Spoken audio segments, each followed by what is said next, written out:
Hello friends, एक बार फिर से आप सभी लोगों का हमारे यूट्यूब चैनल में स्वागत है। दोस्तों, आज का वीडियो आपके लिए बहुत ही इंपॉर्टेंट होने वाला है, क्योंकि आज हम आपके लिए प्री बोर्ड परीक्षा कक्षा 12वीं अर्थशास्त्र का फुल सोल्यूशन लेकर आ चुके हैं। दोस्तों, ये आप देख लीजिए, पूरा फुल सोल्यूशन दिया हुआ है। वीडियो को स्टार्ट करने से पहले अगर आपने अभी तक हमारे चैनल को सब्सक्राइब नहीं किया तो चैनल को सब्सक्राइब जरूर कर लें और बेल आइकन को प्रेस कर लें, जिससे आपको हमारे आने वाले लेटेस्ट वीडियो नोटिफिकेशन मिल सके। तो चलिए फ्रेंड्स, कक्षा 12वीं अर्थशास्त्र का फुल सोल्यूशन देख लेते हैं। इसमें आपको समय 3 घंटे का मिलेगा। पूर्णांक आपका होगा 80 नंबर का। यहाँ पर निर्देश दिए हुए हैं, तो आप निर्देशों को अच्छे से पढ़ लीजिएगा। इसमें क्या क्या निर्देश दिए हुए हैं दोस्तों।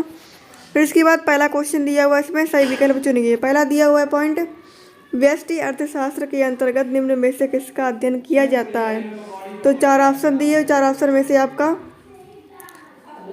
द नंबर ऑप्शन सही हो जाएगा, व्यक्तिगत इकाई। जल्दी से नोट कर लीजिए इसको अपनी कॉपी में। फिर इसके बाद दूसरा क्वेश्चन दिया हुआ इसमें, उदासीनता वक्र होता है। 4 ऑप्शन दिए, 4 ऑप्शन में से आपको फर्स्ट नंबर ऑप्शन सही हो जाएगा, मूल बिंदु की ओर उत्तरोत्तर। जल्दी से नोट कर लीजिए इसका आंसर अपनी कॉपी में। फिर इसके बाद तीसरा क्वेश्चन दिया हुआ है, जब कुल उपयोगिता अधिकतम होती है तब सीमांत उपयोगिता होती है। तो ये दोस्तों हो जाएगा धनात्मक, आपका फर्स्ट नंबर ऑप्शन सही हो जाएगा। फिर इसके बाद चौथा क्वेश्चन दिया हुआ है, स्थानापन्न वस्तुएं हैं। तो स्थानापन्न चाय और कॉफी वस्तुएं, 8 नंबर इसका ऑप्शन सही हो जाएगा। फिर इसके बाद नेक्स्ट क्वेश्चन दिया हुआ है, उत्पादन फलन में उत्पादन किसका फलन है। तो 4 ऑप्शन दिए हुए, 4 ऑप्शन में से आपका बी नंबर ऑप्शन सही हो जाएगा, उत्पत्ति के साधनों का। फिर इसके बाद अगला क्वेश्चन दिया हुआ है इसमें, अल्पकालीन उत्पादन फलन की व्याख्या निम्नलिखित में से किस नियम द्वारा की जाती है। तो 4 ऑप्शन दिए हुए, 4 ऑप्शन में से आपका द नंबर ऑप्शन सही हो जाएगा, परिवर्तनशील अनुपातों का नियम। फिर इसके बाद दूसरा क्वेश्चन दिया हुआ, रिक्त स्थानों की पूर्ति कीजिए। पहला दिया हुआ इसमें, अवधि में स्थिर लागत नहीं होती है। दूसरा दिया हुआ है, औसत लागत वक्र का आकार अक्षर जैसा होता है। तो इसका उत्तर हो जाएगा ए। फिर इसके बाद तीसरा दिया हुआ है, उत्पादन की प्रति इकाई लागत को कहते हैं। तो इसका उत्तर हो जाएगा औसत लागत। चौथा दिया हुआ है इसमें, पूर्ण प्रतियोगिता में विक्रेता वस्तुएं बेचते हैं। तो इसका उत्तर हो जाएगा एक जैसी वस्तुएं।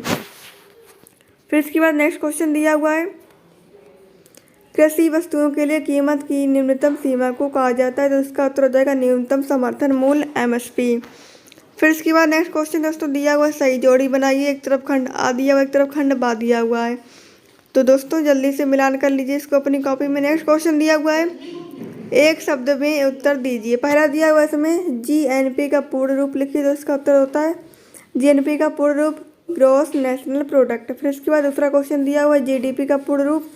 तो इसका उत्तर हो जाएगा ग्रॉस डोमेस्टिक प्रोडक्ट। फिर इसके बाद तीसरा क्वेश्चन दिया हुआ है, PNB का पूर्ण रूप लिखिए। तो इसका उत्तर हो जाएगा पंजाब नेशनल बैंक। चौथा दिया हुआ क्वेश्चन, RBI का पूर्ण रूप लिखिए। तो इसका उत्तर हो जाएगा रिजर्व बैंक ऑफ इंडिया। फिर इसके बाद पांचवा क्वेश्चन दिया हुआ है इसमें, सीमांत बचत प्रवृत्ति क्या है। तो इसका उत्तर हो जाएगा, सीमांत बचत प्रवृत्ति MPS आय में परिवर्तन के कारण बचत में परिवर्तन के अनुपात को सीमांत बचत प्रवृत्ति कहते हैं। यह उस बढ़ी हुई आय का वह भाग या अनुपात है जो बढ़ी हुई आय से बचाई गई है। बचत में परिवर्तन डेल्टा S को आय में परिवर्तन से भाग करके MPS को ज्ञात किया जा सकता है। फिर इसके बाद दोस्तों अगला क्वेश्चन दिया हुआ इसमें, बंद अर्थव्यवस्था किसे कहते हैं। तो इसका उत्तर दिया हुआ है, एक बंद अर्थव्यवस्था एक है जो अन्य देशों के साथ बातचीत नहीं करता। एक बंद अर्थव्यवस्था माल या सेवाओं या आयात का निर्यात नहीं करेगी और स्थानीय रूप से उनकी ज़रूरतों के आधार पर आत्मनिर्भर हो जाएगी। एक बंद अर्थव्यवस्था एक खुली अर्थव्यवस्था के विपरीत है, जिसमें एक देश बाहर के क्षेत्रों के साथ व्यापार करता है।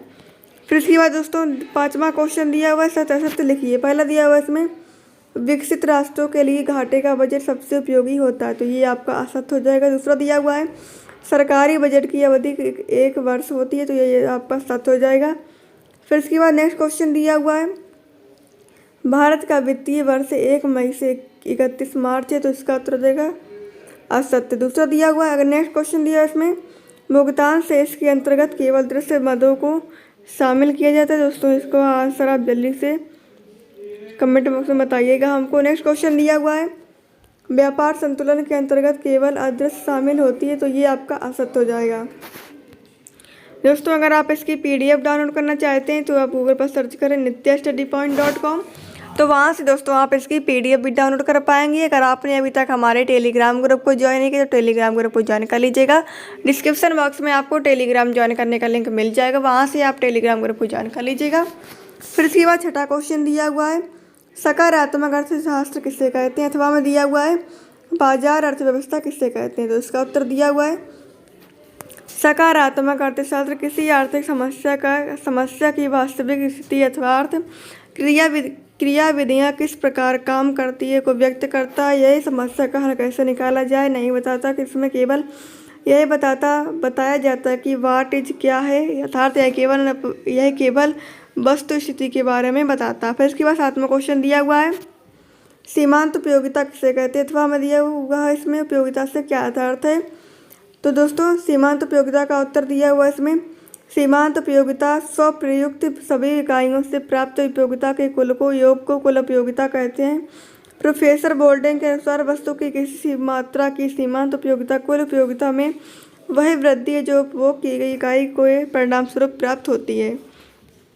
फिर इसके बाद अगला क्वेश्चन दिया हुआ है बाजार किसे कहते हैं, अथवा में दिया हुआ पूर्ण प्रतियोगिता किसे कहते हैं। तो आपको दो क्वेश्चन में से एक क्वेश्चन के उत्तर देने हैं। तो इसका उत्तर दिया हुआ है बाजार एक ऐसी जगह होती है जहाँ पर लोग सामान खरीदते हैं और बेचते हैं। 9वां क्वेश्चन दिया हुआ है साम्य मूल्य किसे कहते हैं, अथवा में दिया हुआ है इसमें वस्तु की मांग किसके द्वारा की जाती है। तो इसका उत्तर दिया हुआ है अन्य बातें समान रहने पर मांग का नियम यह बताता है कि वस्तु की कीमत एवं वस्तु की मात्रा में विपरीत संबंध पाया जाता है, अर्थात वस्तु की कीमत बढ़ने पर वस्तु की मांग कम हो जाती है तथा कीमत के कम हो जाने पर मांग बढ़ जाती है। फिर इसके बाद नेक्स्ट क्वेश्चन दिया हुआ इसमें देय अधिकार किसे कहते हैं, अथवा में दिया हुआ है अल्पाधिकार किसे कहते हैं। तो इसका उत्तर दिया हुआ है एक अल्पाधिकार प्राचीन यूनानी ओलिक्स से कुछ बेचने के लिए एक बाजार प्रपत्र जिसमें एक बाजार या उद्योग बड़े विक्रेताओं की एक छोटी संख्या को प्रभुत्व है। कुछ विक्रेताओं के साथ प्रत्येक ओलिगोपोलिस्ट दूसरे के कार्यों से अवगत होने की संभावना है। फिर इसके बाद नेक्स्ट क्वेश्चन दिया हुआ है इसमें पूंजीवादी अर्थव्यवस्था की दो विशेषताएं लिखिए, अथवा में दिया हुआ है पूंजीवादी अर्थव्यवस्था किसे कहते हैं। तो पूंजीवादी अर्थव्यवस्था की दो विशेषताएं दिया हुआ स्वभाव से लचीली होती है, बाजार से मांग और परिस्थितियों के अनुसार व्यवस्था बदलती है, सरकारी नियंत्रण कम रहता है जिसके कारण लाल फीताशाही और सरकारी भ्रष्टाचार के अवसर कम हो जाते हैं। फिर इसके बाद 12वां क्वेश्चन दिया हुआ है इसमें प्रति व्यक्ति आय किसे कहते हैं, अथवा में दिया हुआ है टिकाऊ वस्तुएं किसे कहते हैं। तो इसका उत्तर दिया हुआ है प्रति व्यक्ति आय उस आय को कहा जाता है जब किसी देश के कुल सकल घरेलू उत्पाद को जब उस देश की उस वर्ष की मध्यावधि तिथि की जनसंख्या से विभाजित किया जाता है। यह हमें उस देश के निवासियों को प्राप्त होने वाली औसत आय की मौद्रिक जानकारी देता है। फिर इसके बाद नेक्स्ट क्वेश्चन दिया हुआ है इसमें वस्तु विनिमय क्या है, अथवा में दिया हुआ बैंक किसे कहते हैं। तो वस्तु विनिमय वाला उत्तर दिया हुआ है इसमें वस्तु विनिमय का अर्थ जब किसी एक वस्तु या सेवा के बदले दूसरी वस्तु या सेवा का लेन देन होता है तो उसे वस्तु विनिमय कहते हैं। जैसे एक भैंस लेकर 7 गाय देना। इस पद्धति में विनिमय की सार्वजनिक इकाई अर्थात मुद्रा जैसे पैसे का इस्तेमाल नहीं किया जाता। फिर इसके बाद 14वां क्वेश्चन दिया हुआ इसमें सरकारी बजट के 2 अवयव लिखिए। उत्तर दिया हुआ इसमें बाजार ऋणों बाहर ऋणों विविध आरक्षित निधियों पर ब्याज अदायगी गैर योजनागत राजस्व व्यय का एक सबसे बड़ा घटक होता है। 15वां क्वेश्चन दिया हुआ इसमें बजट का अर्थ लिखिए, अथवा में दिया हुआ भुगतान संतुलन किसे कहते हैं। तो इसका उत्तर दिया हुआ बजट का अर्थ सरकारी बजट एक वित्तीय वर्ष में सरकारी व्ययों और इन व्ययों को पूरा करने के साधनों को एक विवरण होता है। वित्तीय वर्ष शुरू होने के काफ़ी पहले ही इसके बनाने की प्रक्रिया शुरू हो जाती है। इससे आने वाले वित्त वर्ष में सभी व्ययों और उनको पूरा करने के लिए पैसा जुटाने के साधनों को विवरण दिया जाता है। फिर इसके बाद 16वां क्वेश्चन दिया हुआ है विदेशी विनिमय दर किसे कहते हैं, अथवा में दिया हुआ मिश्रित अर्थव्यवस्था की 3 विशेषताएं लिखिए। तो इसका उत्तर दिया हुआ है मिश्रित अर्थव्यवस्था में सरकार मूल्य वितरण प्रणाली के माध्यम से सार्वजनिक हित में कीमतों को विनियमित कर सकती है। मिश्रित अर्थव्यवस्था में निजी संपत्ति बनाने और रखने की अनुमति होती है, लेकिन संपत्ति और आय के समान वितरण पर जोर दिया जाता है। मिश्रित अर्थव्यवस्था में किसी एक या कुछ विशेष लोगों का एकाधिकार नहीं रहता है। 17वां क्वेश्चन दिया हुआ है इसमें व्यष्टि अर्थशास्त्र की 3 विशेषताएं लिखिए, अथवा में दिया हुआ है पूर्ति की लोच क्या है, इसका सूत्र लिखिए। तो दोस्तों इसका उत्तर दिया हुआ है व्यष्टि या विशिष्ट अथवा सूक्ष्म या व्यष्टिगत अर्थशास्त्र व्यस्त समष्टिगत अथवा व्यापक अर्थशास्त्र कहा जाता है। व्यष्टि अर्थशास्त्र के अंतर्गत किसी विशिष्ट व्यक्ति विशिष्ट फर्म, विशिष्ट उद्योग तथा अथवा विशिष्ट मूल्य का अध्ययन किया जाता है। दूसरे शब्दों में कहें तो व्यष्टि अर्थशास्त्र वैयक्तिक इकाइयों के अध्ययन से संबंधित है। व्यष्टि अर्थशास्त्र में वैयक्तिक इकाइयों का अध्ययन किया जाता है। 18वां क्वेश्चन दिया हुआ इसमें पूर्ति का नियम लिखिए। छठवां में दिया हुआ है मित व्यवता का विरोधाभास किसे कहते हैं। तो पूर्ति का नियम उत्तर दिया हुआ इसमें पूर्ति के नियम में पूर्ति एवं कीमत का धनात्मक संबंध होता है। इसका मतलब यदि वस्तु का मूल्य बढ़ता जाए तो इसके साथ उस वस्तु की बेचने के लिए उपलब्ध मात्रा भी बढ़ती है, लेकिन यदि वस्तु की कीमतों में कमी आ जाए तो विक्रेता कम वस्तु की मात्रा बेचना चाहेगा, क्योंकि उस समय इससे कम लाभ हो रहा है। फिर इसके बाद 19वां क्वेश्चन दिया हुआ है घाटे के बजट के प्रकार लिखिए। अथवा में दिया हुआ सरकारी बजट के कोई 3 उद्देश्य लिखिए। तो इसका उत्तर दिया हुआ है आर्थिक विकास की दर में वृद्धि करना, गरीबी व बेरोजगारी को दूर करना, असमानताओं को दूर कर आय का सही योजनाओं में उपयोग करना, बाजार में मूल्य व आर्थिक स्थिर बनाए रखना, अन्य सभी क्षेत्रों रेल, बिजली, वित्त, अनाज, खाद्य पदार्थ, बैंकों के लिए भी फंड रखना। 20वां क्वेश्चन दिया हुआ है इसमें पूर्णतया लोचदार मांग का सचित्र व्याख्या कीजिए। अथवा में दिया हुआ मांग की लोच को प्रभावित करने वाले तत्वों को लिखिए। तो ये उसका उत्तर दिया हुआ मांग की लोच को प्रभावित करने वाले प्रमुख तत्व निम्नलिखित हैं। वस्तु का स्वभाव, वस्तु का प्रयोग, स्थानापन्न, वस्तुओं की उपलब्धता।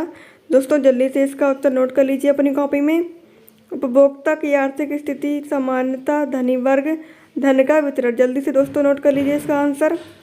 21वां नंबर क्वेश्चन दिया हुआ है स्थिर तथा परिवर्तनशील लागत में अंतर लिखिए। तो ये इसका दोस्तों उत्तर दिया हुआ, जल्दी से नोट कर लीजिए कॉपी में अपनी।